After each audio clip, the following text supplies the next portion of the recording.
But as the title says, Mandarin Mussolini in decline. Your president is struggling. He's he's just tripping over his own micro and having a very tough time.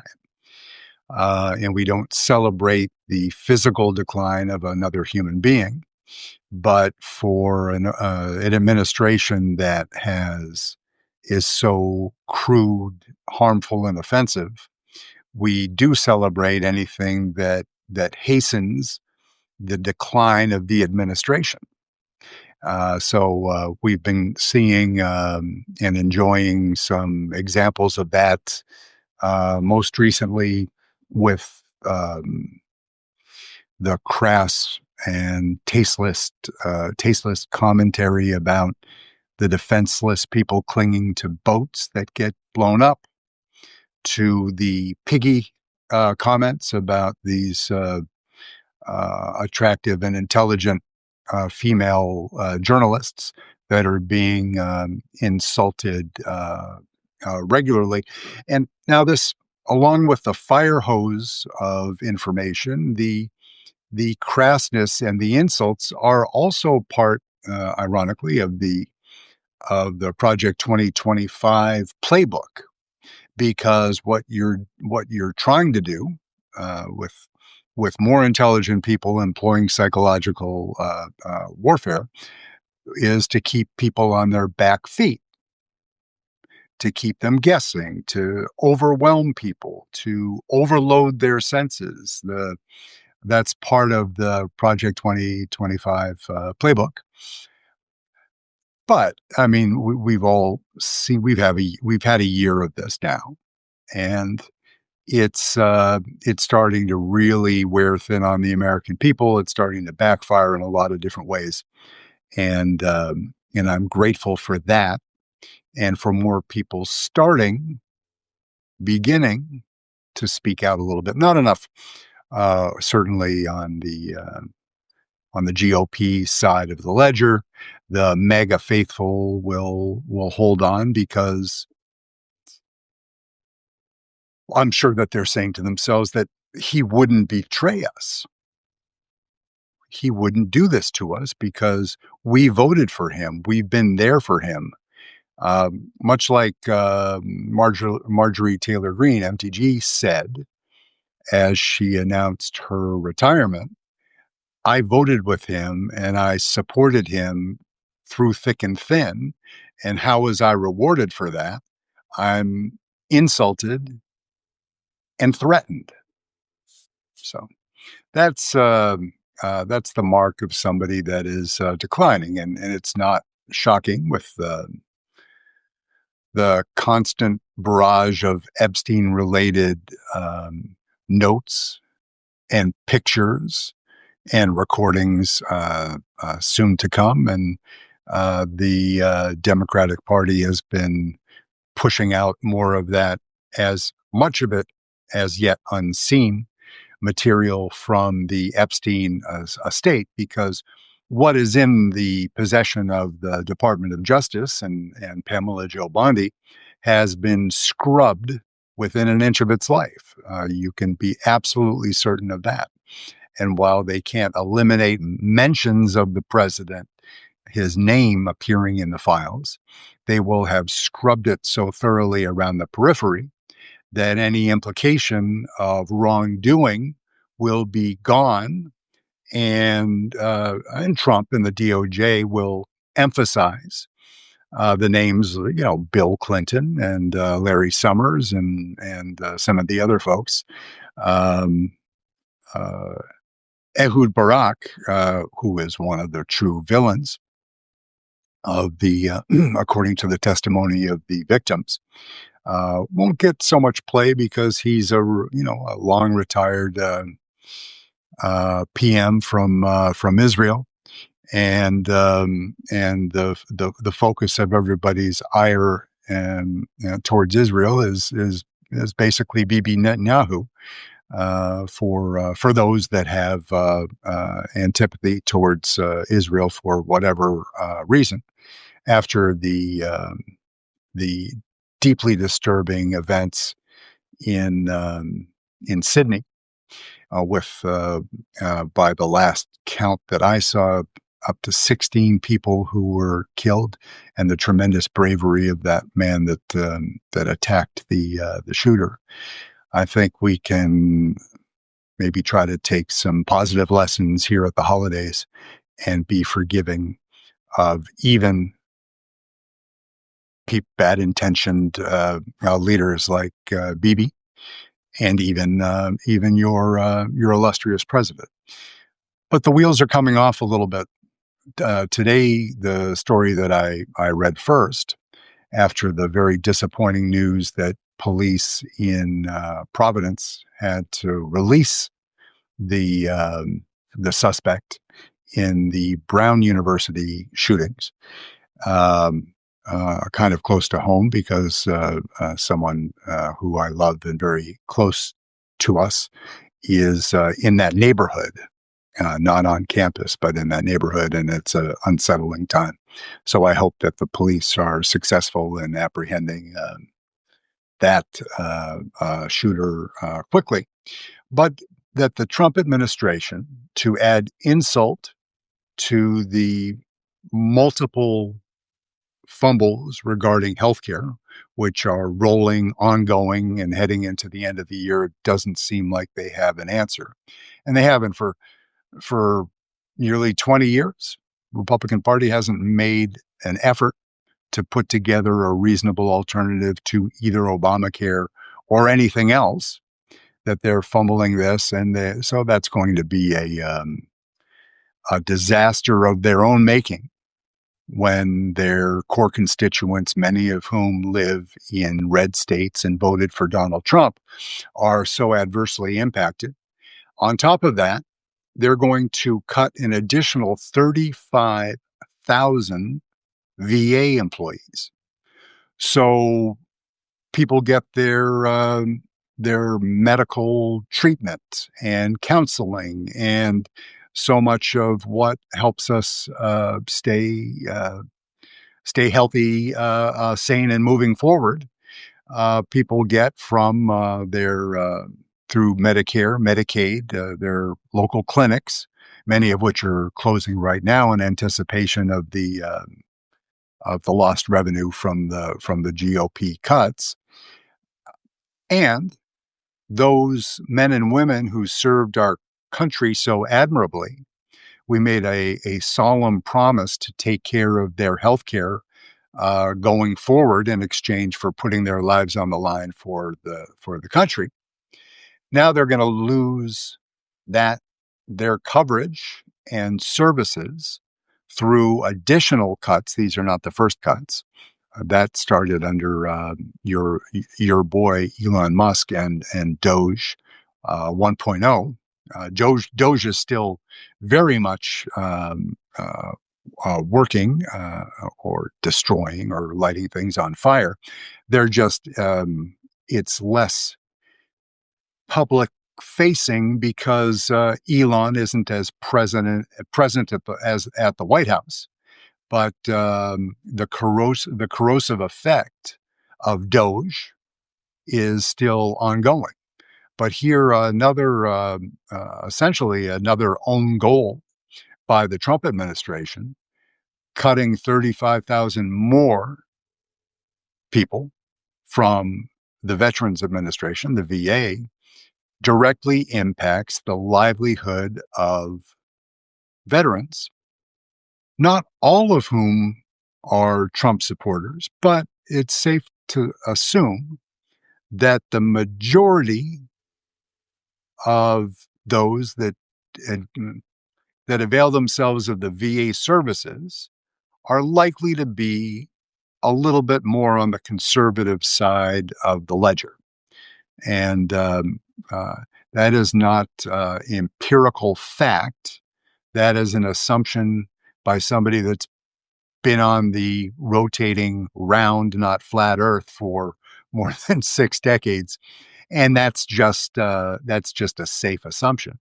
So while the military families are going to be adversely impacted, the military communities and other members of the larger military family or the communities they live in will get the double whammy, if you will, the slap back of the cuts through Medicaid and Medicare that will be coming in the beginning of the year.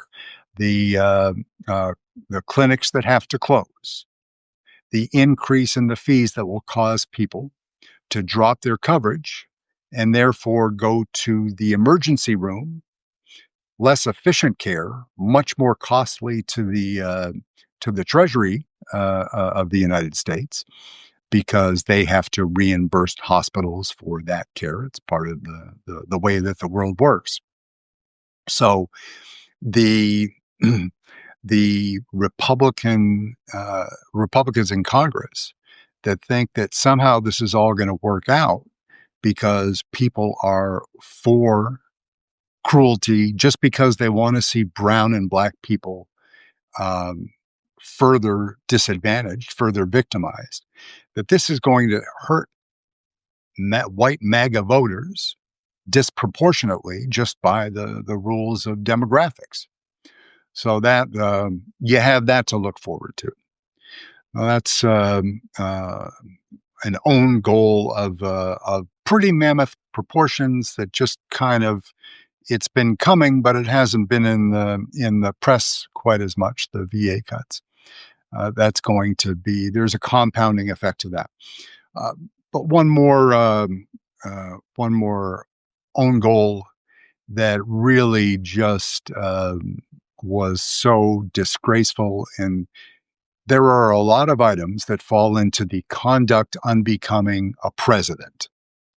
And DJT has mastered that sort of behavior, elevated it to a new art form, and at the same time caused tremendous damage to the country. The passing of Rob Reiner and his wife, if you hadn't seen the news yesterday late in the day, they were found apparently murdered in their home, apparently stabbing victims, he and his wife both.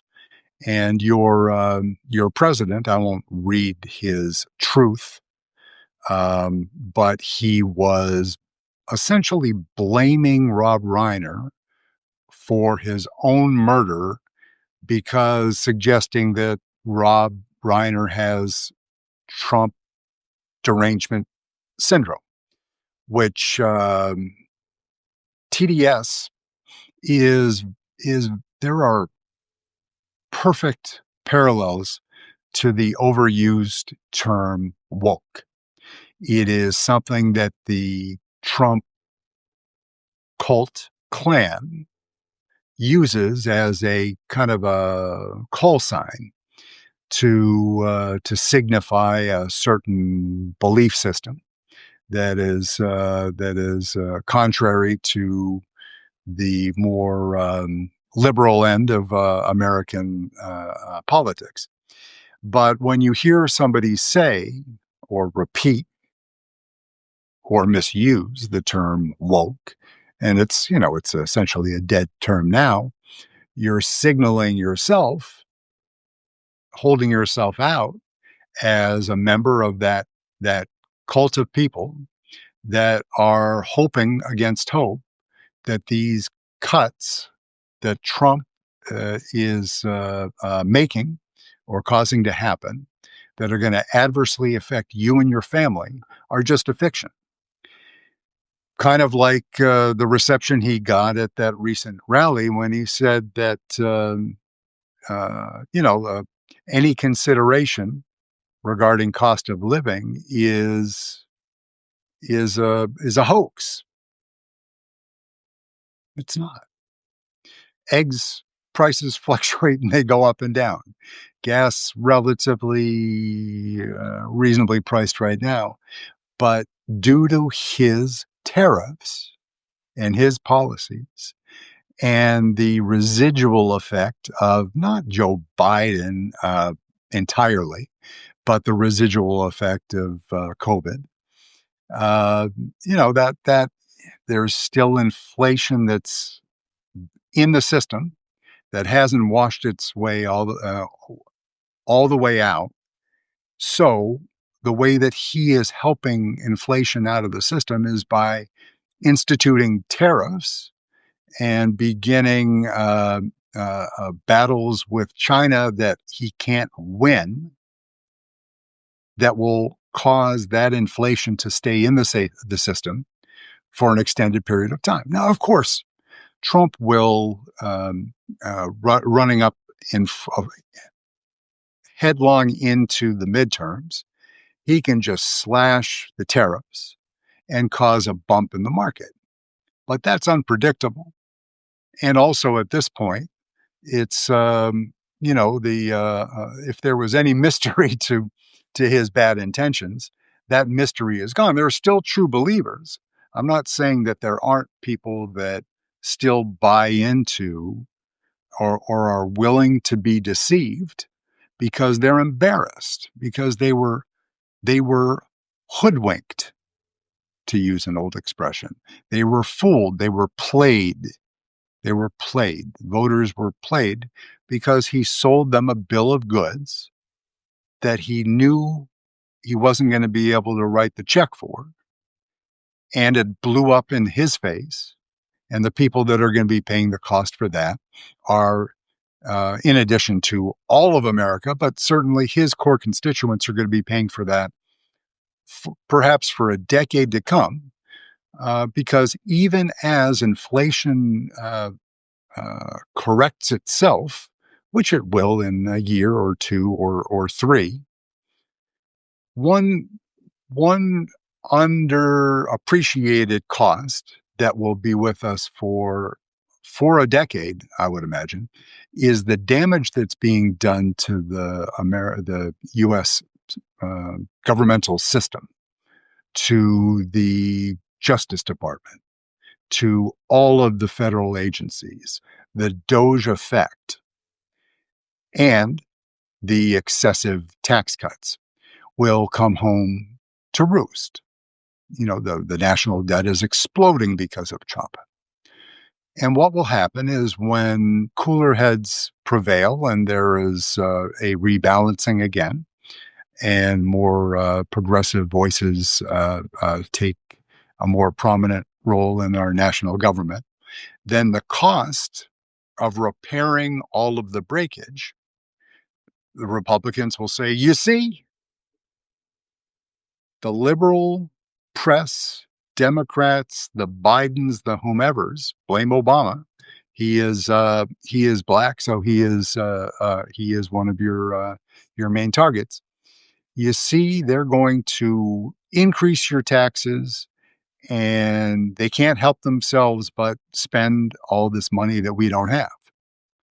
Right, because also part of Project 2025, this destruction is setting up the narrative for what comes after, that they can point and say, you see, they want to raise your taxes. You see, they want to expand Social Security. You see, they want to give health care to Black and brown people that just ran over the border yesterday afternoon. Do you see? Do you see? Do you see? We told you so. And of course, if you look at that in a sober manner, dispassionately, and you say, I see you. I saw what you did. I was there. I was present for this. We saw what Trump did. We saw the money, now up to $3.5 billion, that his family has pocketed. The farmers will do okay because they'll get a handout that's taken from everybody. I mean, that's the thing about the compensation that the farmers will receive. The $40 billion that Argentina is getting, as I wrote about yesterday, is probably setting up Ghislaine Maxwell for another exploitation of youth, because the age of consent in Argentina is only 13. But that's a story for a different day. So what Trump is doing is he's taking money from all Americans and giving it out to a discrete number of farmers to say, sorry? No, what he's saying is, remember me and remember that it was the GOP that took money from every American and gave a handout to the farmers. And the reason I had to do that is because of my tariffs, because of the Republican Party tariffs. I harmed the farmers. I'm going to compensate them out of the treasury, which is essentially the tax money paid by every single American citizen, goes directly to farmers to benefit just farmers. No way to run a railroad. So just back very briefly to the Reiner family. I don't know them. I don't know the family. Carl Reiner, Rob's father, was one of the true geniuses of American comedy, and just an amazingly talented human being. Rob Reiner, don't need to hear from me, just a transcendent talent in film and entertainment, and didn't deserve to die. But in the end, he didn't deserve to die, but he didn't deserve to be attacked by the President of the United States on a public platform, accusing him of causing the conditions that brought about his own death. And so that's your president of the United States of America saying, you died at the hands of a murderer, you were stabbed to death, but you brought it upon yourself for criticizing me, Donald J. Trump. Corrupt, in, on, and under the Epstein files. Rob. So, sorry. Not sorry, Rob.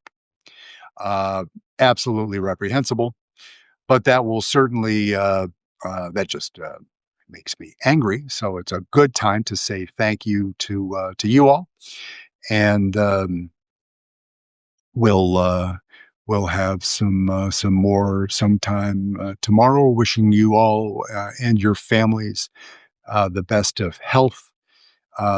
If for those partaking, a wonderful second evening of Hanukkah coming up tonight, and a festival of lights and a celebration of people that need to be lifted up even more gently and elevated and loved a little bit more today, this week, after the tremendous loss of life in Sydney. So love your neighbors, love your Jewish neighbors times two, and have a most beautiful and blessed evening. Thank you very much.